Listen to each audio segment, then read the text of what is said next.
নমস্কার, দ্য ওয়ালে আপনাদের স্বাগত। আজ আমাদের বিষয়, মোদি কেন শেখ হাসিনাকে থামতে বলছেন না।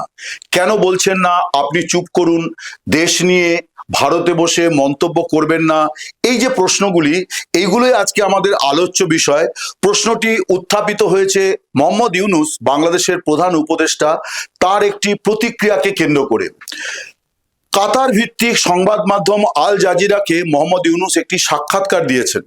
সেই সাক্ষাৎকার প্রচারিত হয়েছে ইতিমধ্যে। তাতে দেখা যাচ্ছে যে আল জাজিরার সাংবাদিক সাবেক প্রধানমন্ত্রী শেখ হাসিনা যে ভারতে বসে বাংলাদেশের অভ্যন্তরীণ রাজনীতি এবং বিশেষ করে অন্তর্বর্তী সরকারের নানা ধরনের ক্রিয়াকলাপ, পদক্ষেপ, সিদ্ধান্তের যে তীব্র সমালোচনা করছেন, এই বিষয়ে অন্তর্বর্তী সরকারের প্রধান উপদেষ্টা মোহাম্মদ ইউনূস কি মনে করেন, এইটি ছিল আল জাজিরার সাংবাদিকের প্রশ্ন।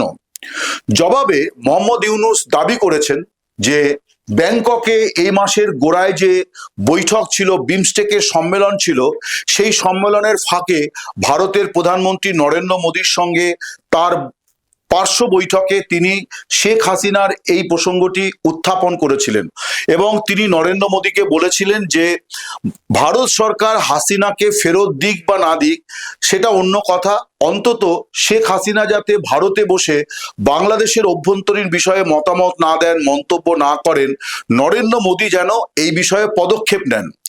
ইউনূস জানাচ্ছেন, এ ব্যাপারে গোটাটাই ইউনূসের বক্তব্য। তার দাবি যে নরেন্দ্র মোদী তাকে বলেছেন জবাবে যে এটা সম্ভব নয়, অর্থাৎ নরেন্দ্র মোদী তাকে বলেছেন যে তিনি শেখ হাসিনাকে বলতে পারবেন না যে আপনি দেশ নিয়ে মন্তব্য করবেন না, ভারতে বসে আপনি এই ধরনের কোনো প্রতিক্রিয়া দেবেন না, সমালোচনা করবেন না, এই ধরনের কোনো কথা শেখ হাসিনাকে নরেন্দ্র মোদীর পক্ষে বলা সম্ভব নয়। এমন কথাই নরেন্দ্র মোদী মোহাম্মদ ইউনূসকে দ্বিপাক্ষিক বৈঠকে বলেছেন। এটাই প্রধান উপদেষ্টা ইউনূসের দাবি, আল জাজিরাকে তিনি সে কথাই বলেছেন। এবং ইউনূস জানাচ্ছেন যে নরেন্দ্র মোদী তার এই বক্তব্যের বা অবস্থানের একটা ব্যাখ্যাও দিয়েছেন। নরেন্দ্র মোদী তাকে বলেছেন যে ভারতে সমাজ মাধ্যম, সোশ্যাল মিডিয়া উন্মুক্ত, সেখানে কোনো একজন ব্যক্তিকে আলাদা করে কোনো কিছু বলতে বারণ করার কোনো আইনি ব্যবস্থাপনা ভারতে নেই। ফলে শেখ হাসিনা যেহেতু এখন ভারতে অবস্থান করছেন, ফলে ভারতের যে এই যে অভ্যন্তরীণ ব্যবস্থাপনা, শেখ হাসিনা তার মধ্যেই আছেন। ফলে শেখ হাসিনাকে ভারত সরকারের পক্ষে এটা বলা সম্ভব নয় যে আপনি এই বলবেন আর এই বলবেন না, এটা কখনোই সম্ভব নয়। নরেন্দ্র মোদী এইরকম বলেছেন কিনা এই ব্যাপারে আমাদের কাছে কিন্তু দ্বিতীয় কোনো সূত্র থেকে কোনো খবর নেই। আমরা যেটুকু যা বলছি সেটা আল জাজিরাকে দেওয়া মোহাম্মদ ইউনূসের বক্তব্যের প্রেক্ষিতে বলছি। তিনি বাংলাদেশের প্রধান উপদেষ্টা, অর্থাৎ প্রধানমন্ত্রী পদমর্যাদার একজন আধিকারিক। তিনি এইরকম একটি আন্তর্জাতিক সংবাদ মাধ্যমকে দেওয়া সাক্ষাৎকারে এইরকম দাবি করেছেন যে নরেন্দ্র মোদী তাকে মুখের ওপর বলে দিয়েছেন যে শেখ হাসিনার মুখে তালাচাবি লাগানো তার পক্ষে সম্ভব নয়। এখন প্রশ্ন হচ্ছে যে এই ব্যাপারে নরেন্দ্র মোদী কেন হাসিনার ব্যাপারে এই অবস্থান নিয়েছেন। আরেকটি প্রশ্ন হচ্ছে মোহাম্মদ ইউনূস কেন বারে বারে এই প্রসঙ্গটা উত্থাপন করছেন যে ভারত সরকার শেখ হাসিনার মুখে তালাচাবি লাগিয়ে দিক, অর্থাৎ তিনি যেন আর বাংলাদেশ নিয়ে কোনো মন্তব্য না করেন। তিনি ভারতে আছেন, থাকুন, কিন্তু বাংলাদেশ নিয়ে তিনি যেন কোনো মন্তব্য না করেন, এই রকমটি চাইছেন মোহাম্মদ ইউনূস। তাহলে প্রশ্ন দাঁড়ালো দুটি, মোহাম্মদ ইউনূস কেন এরকম চাইছেন, আর দু নম্বর হচ্ছে ভারত সরকারই বা কেন ইউনূসের ইচ্ছা প্রত্যাশা পূরণ করছে না। অর্থাৎ কেন ভারত সরকার শেখ হাসিনাকে বলছে না যে আপনি এই বলবেন আর এই বলবেন না, এইটা কেন ভারত সরকার করছে না। আমি এই দুটি প্রশ্নের খানিকটা বিশ্লেষণ আলোচনা করার চেষ্টা করব। বাংলাদেশের আমার যে বন্ধু বান্ধব, সাংবাদিক বন্ধু, রাজনীতির পরিচিত মহল, আমলা, প্রাক্তন আমলা, অনেকের সঙ্গে আমার এই বিষয়ে কথা হয়েছে, ভারতেও নানান জনের সঙ্গে কথা হয়েছে। তাদের আলোচনা থেকে, তাদের অভিমত থেকে আমি যে সিদ্ধান্তে পৌঁছেছি সেটি হচ্ছে যে মোহাম্মদ ইউনূস তিনি প্রবল চাপে আছেন। কোথায় চাপে আছেন না, বিএনপি এবং তাদের যে সহযোগী দল, যারা এই মুহূর্তে এখনো পর্যন্ত মোহাম্মদ ইউনূসের প্রত্যক্ষভাবে না হলেও পরোক্ষভাবে অবশ্যই পাশে আছে, অর্থাৎ সহযোগী শক্তি অন্তর্বর্তী সরকারের, এই দলগুলির প্রবল চাপ আছে যে অন্তর্বর্তী সরকার অন্তত এইটা নিশ্চিত করুক যে হাসিনা যেন দেশের রাজনীতি নিয়ে কোনো মন্তব্য না করেন। এইটা বারে বারে অন্তর্বর্তী সরকারের প্রধান উপদেষ্টার উপরে এই চাপ আছে, জামাতে ইসলামীর তরফে চাপ আছে, বিএনপির তরফে চাপ আছে, আর অনেক দলের তরফে চাপ আছে, কিন্তু মূলত এই দুটি রাজনৈতিক শিবিরের চাপ প্রবল যে হাসিনার মুখে তালাচাবি দেওয়ার ব্যবস্থা মোহাম্মদ ইউনূস করুন, তিনি ভারত সরকারের ওপর চাপ সৃষ্টি করুন। এই দুটি শিবির বা রাজনৈতিক পক্ষ কেন এরকমটি চাইছে, তার একটা বড় কারণ হচ্ছে যে বিএনপির প্রধান প্রতিপক্ষ আওয়ামী লীগ এখনো বিএনপির এই মুহূর্তে কোনো সক্রিয় কঠোর প্রতিপক্ষ হিসাবে সামনে নিজেদের প্রতিষ্ঠা করতে পারেনি ছাত্রদের নতুন দল জাতীয় নাগরিক পার্টি। ফলে আওয়ামী লীগ তারা বাংলাদেশের মাঠে ময়দানে হয়তো আগের মতো সক্রিয় নন, কিন্তু তারা যে আছে এটা বিভিন্ন ঘটনাতে প্রমাণিত হচ্ছে। বিশেষ করে ঠিক গত 4-5 দিন বাংলাদেশের বিভিন্ন শহরে যে অতর্কিতে মিছিলগুলি হয়েছে, সেই মিছিলগুলি কিন্তু গত বছরের 5 আগস্টের পরবর্তী সময়ে যে পরিস্থিতি, তার থেকে তার চরিত্রগত অনেক পার্থক্য আছে। 1 নম্বর পার্থক্য হচ্ছে যে মিছিলে লোকবল ক্রমশ বাড়তে শুরু করেছে।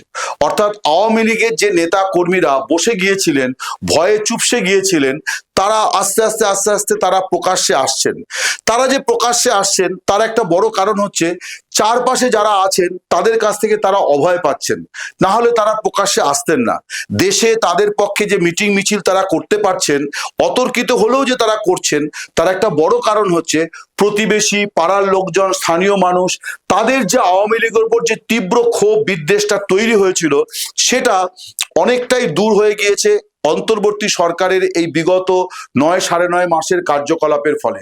ফলে মানুষ এক প্রকার হতাশাগ্রস্ত যে তাহলে বদল করে লাভটা কি হলো, সরকার পাল্টে দিয়ে বদল করে লাভটা কি হলো, এই প্রশ্ন মানুষকে তাড়া করে বেড়াচ্ছে।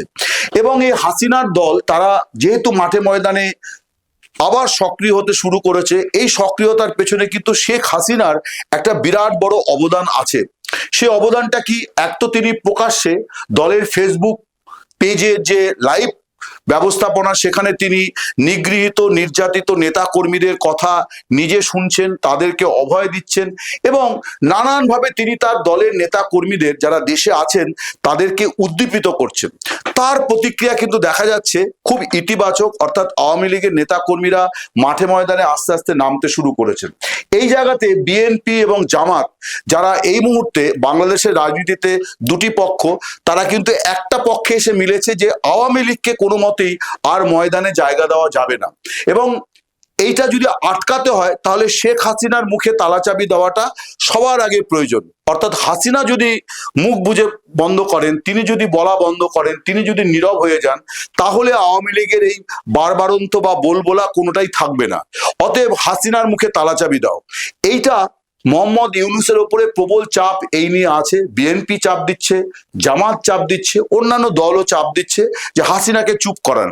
কারণ ইউনূস এখন দেশের কর্ণধার, তিনি প্রধান উপদেষ্টা, তার কাছেই সব দল এসে বায়না দিচ্ছে। এই যে ঘন ঘন বিএনপি নেতারা যাচ্ছেন, জামাতের নেতারা যাচ্ছেন, এর একটা বড় কারণ হচ্ছে, যেটা আমি কথাবার্তা বলে বুঝতে পারলাম বা জানতেও পারলাম, কিছু নির্ভরযোগ্য সূত্র থেকে যেটা জানতে পারলাম, যে সব দল, আওয়ামী লীগ বিরোধী সব দল, তাদের কমন এজেন্ডা হচ্ছে ইউনূসের উপরে একটা চাপ তৈরি করা, যে যেন তেন প্রকারেণ তিনি ভারতের উপর চাপ তৈরি করুন যে হাসিনা যেন মুখ বন্ধ করে ফেলেন। তিনি যদি মুখ খোলা শুরু করেন এবং এইভাবে বলতে থাকেন, তাহলে আওয়ামী লীগ ঘুরে দাঁড়াচ্ছে, এটা তারা বুঝে গিয়েছে। এ তো গেল ইউনূস কেন, কোন চাপের মুখে ইউনূস বারে বারে ভারত সরকারকে বলছেন। এর আগেও ইউনূস সরকারের তরফে তাদের পররাষ্ট্র উপদেষ্টা থেকে শুরু করে অনেকেই এই কথাটি বলেছেন যে ভারতের উচিত শেখ হাসিনাকে এইসব বলতে না দেওয়া। কিন্তু ভারত সরকার কেন শেখ হাসিনাকে বলতে দিচ্ছে, এটাও কিন্তু সমানভাবে একটি প্রাসঙ্গিক প্রশ্ন, যে কেন শেখ হাসিনাকে এত কথা বলতে দিচ্ছে। তার একটা বড় কারণ কিন্তু উত্তরটা আছে, হাসিনা যে কথাগুলি বলছেন তার মধ্যে উত্তরটা আছে যে কেন ভারত সরকার বা নরেন্দ্র মোদী তাকে বলছেন না যে আপনি এসব বলবেন না। তার একটা বড় কারণ হচ্ছে যে বাংলাদেশ সম্পর্কে ভারতের যে অবস্থান এই মুহূর্তে, সেই অবস্থান হাসিনার অবস্থানের সঙ্গে একটা অভিন্ন জায়গায় একটা অভিন্ন পরিস্থিতি তৈরি করেছে। শেখ হাসিনা কি বলছেন? শেখ হাসিনা বলছেন যে ইউনূসের সময়তে, ইউনূস সরকারের হাত ধরে বাংলাদেশে আবার মৌলবাদী শক্তি, জঙ্গিবাদীরা তারা প্রবলভাবে সক্রিয় হয়ে উঠছে এবং তিনি প্রকাশ্যে বলছেন, অর্থাৎ প্রকাশ্য প্ল্যাটফর্মে বলছেন, তার ভয়েস শোনা যাচ্ছে, তার কণ্ঠস্বর শোনা যাচ্ছে। তিনি বলছেন যে বাংলাদেশকে একটা জঙ্গি রাষ্ট্রে পরিণত করার চেষ্টা করছেন মোহাম্মদ ইউনূস, যে কারণে জেলখানা থেকে দাগি আসামি, জঙ্গি, দেশ বিরোধী ধারায় ধৃত এই সমস্ত আসামিদের জামিন দেওয়া হচ্ছে, ছেড়ে দেওয়া হচ্ছে এবং তাদের বিরুদ্ধে যে মামলাগুলি ছিল সেই মামলাগুলো সরকার চালাচ্ছে না। এরকম নানান ঘটনা কিন্তু ঘটেছে এবং আমরা দেখেওছি যে গণ অভ্যুত্থানের পর বিভিন্ন জেল ভেঙে যে লোকেরা বেরিয়ে গিয়েছে তাদের বিরুদ্ধে গুরুতর সমস্ত অভিযোগে তাদের গ্রেপ্তার করা হয়েছিল, যেটা হাসিনা সরকার তাদের গ্রেপ্তার করেছিল। এবং এই শক্তি শুধুমাত্র বাংলাদেশ নয়, বাংলাদেশের মাটি ব্যবহার করে তারা এই উপমহাদেশে একটা, ভারত সহ বিভিন্ন দেশে তারা একটা অস্থিরতা তৈরির চেষ্টা চালিয়ে গিয়েছে। এই শক্তি এখন বাংলাদেশে মাথাচাড়া দিয়েছে। শেখ হাসিনা এই কথা বলছেন। ঘটনা হলো যে একই কথা কিন্তু ভারত সরকারও বলতে চাইছে। ভারত সরকারও কূটনৈতিক স্তরে যে বার্তা বিনিময় করছে, বাংলাদেশকে যে বার্তা দিচ্ছে, ভারত সরকারের তরফে বিভিন্ন ফোরাম থেকে যে বক্তব্য তুলে ধরা হচ্ছে, সেই বক্তব্যগুলোর কিন্তু মূল সুর হচ্ছে যে বাংলাদেশ আবার মৌলবাদীদের স্বর্গরাজ্যে পরিণত হতে চলেছে।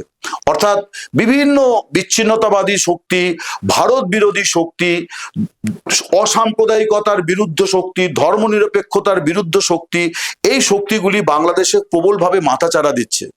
অর্থাৎ ভারত সরকার যা বলতে চাইছেন সেটা বাংলাদেশের সাবেক প্রধানমন্ত্রী, আওয়ামী লীগের সভানেত্রী শেখ হাসিনাও তাই বলছেন। এখন কেউ বলতেই পারেন যে হাসিনা ভারত সরকারের আশ্রয়ে আছেন, তাই ভারত সরকারের কথা তিনি বলছেন। বোধহয় সেটা খুব সহজ, একেবারে অতি সরলীকরণ বিষয় হয়ে যাবে। আসলে আওয়ামী লীগের রাজনীতির যে অবস্থানগত যে বিষয়, তার সঙ্গেই কিন্তু হাসিনার বক্তব্য সম্পূর্ণভাবে অভিন্ন। সেই অভিন্ন বক্তব্যটা হচ্ছে তার সরকার, 15 বছরের যে সরকার, সেই সময়তে বাংলাদেশে আওয়ামী লীগ সরকারের অন্যতম কৃতিত্বের জায়গাটি ছিল দেশের মৌলবাদী শক্তি, উপমহাদেশে সাম্প্রদায়িকতা সৃষ্টিকারী, মৌলবাদী কার্যকলাপ সৃষ্টিকারী শক্তিকে তিনি দমন করেছিলেন এবং দাগি আসামি যারা ভারত বিরোধী শক্তি, বাংলাদেশের স্বাধীনতা বিরোধী শক্তি, সেই আসামিদের তিনি জেলখানায় পুরেছিলেন। সেই আসামিরা যখন ছাড়া পেয়ে যাচ্ছে তখন ভারত সরকার যেমন উদ্বিগ্ন, তেমনি আওয়ামী লীগও উদ্বিগ্ন, যারা বাংলাদেশের রাজনীতিতে একটা ধর্মনিরপেক্ষ শক্তি হিসাবে পরিচিত। স্বভাবতই একটা ধর্মনিরপেক্ষ শক্তির এই রকম চ্যালেঞ্জের মুখে যখন পড়েছে, তখন শেখ হাসিনার মুখে তালাচাবি দেওয়া, অর্থাৎ তাকে কথা বলতে বারণ করা, সেটা হবে একেবারে ভারতের স্বার্থের পরিপন্থী একটি সিদ্ধান্ত। যে কারণে শেখ হাসিনা তিনি ভারতের আশ্রয়ে থাকলেও, ভারত সরকারের আশ্রয়ে থাকলেও তিনি যে কথাগুলি বলছেন সেই কথাগুলি নিয়ে কিন্তু ভারত সরকারের কোনো আপত্তি থাকার তো প্রশ্নই ওঠে না। ভারত সরকার পূর্ণ সহমত তার বক্তব্যের সঙ্গে যে বাংলাদেশ আর সেই বাংলাদেশ থাকছে না, বাংলাদেশ বদলে যাচ্ছে।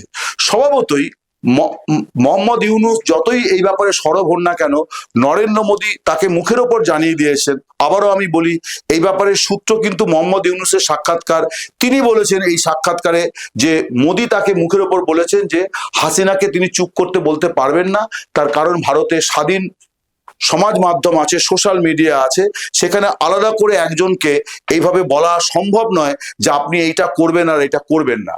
স্বভাবতই বোঝাই যাচ্ছে যে শেখ হাসিনা যেভাবে বলছিলেন তিনি তার বলা কিন্তু চালিয়েই যাবেন। অনেকে মনে করছিলেন, বিশেষ করে আওয়ামী লীগ বিরোধী শিবিরের একটা আভাস পাওয়া যাচ্ছিল যে ব্যাংককের বৈঠকের পর হয়তো শেখ হাসিনা মুখ বুজে যাবেন এবং যেহেতু ইউনূস নরেন্দ্র মোদীকে মুখের ওপর বলেছেন যে হাসিনাকে থামতে বলুন, অনেকের এই ধারণা ছিল। কিন্তু মনে থাকবে যে ওই বৈঠকের ঠিক 3 দিনের মাথায় হাসিনা আবার আওয়ামী লীগের ফেসবুক পেজের যে লাইভ টেলিকাস্ট, সেই লাইভ টেলিকাস্টে তিনি তার কণ্ঠস্বর শোনা গিয়েছে। তিনি আবার পুরনো মেজাজেই কিন্তু মোহাম্মদ ইউনূসের সরকারকে এবং বর্তমান বাংলাদেশের পরিস্থিতি নিয়ে বিভিন্ন রাজনৈতিক দলকে তিনি আক্রমণ করেছেন এবং বারে বারে অভিযোগ করেছেন যে দেশ ধ্বংসকারীদের হাতে, বাংলাদেশ ধ্বংসকারীদের হাতে এখন দেশ। বারে বারে তিনি আওয়ামী লীগ এবং দেশবাসীকে সতর্ক করেছেন, উদ্বেগ প্রকাশ করেছেন। স্বভাবতই বোঝাই যাচ্ছে যে শেখ হাসিনা যতদিন এই বক্তব্য বলবেন ততদিন অন্তত ভারত সরকারের পক্ষে তাকে ভারত সরকারের রাষ্ট্রীয় স্বার্থেই বলা সম্ভব নয় যে আপনি এমনটি বলবেন না। নমস্কার, শুভরাত্রি, ভালো থাকবেন।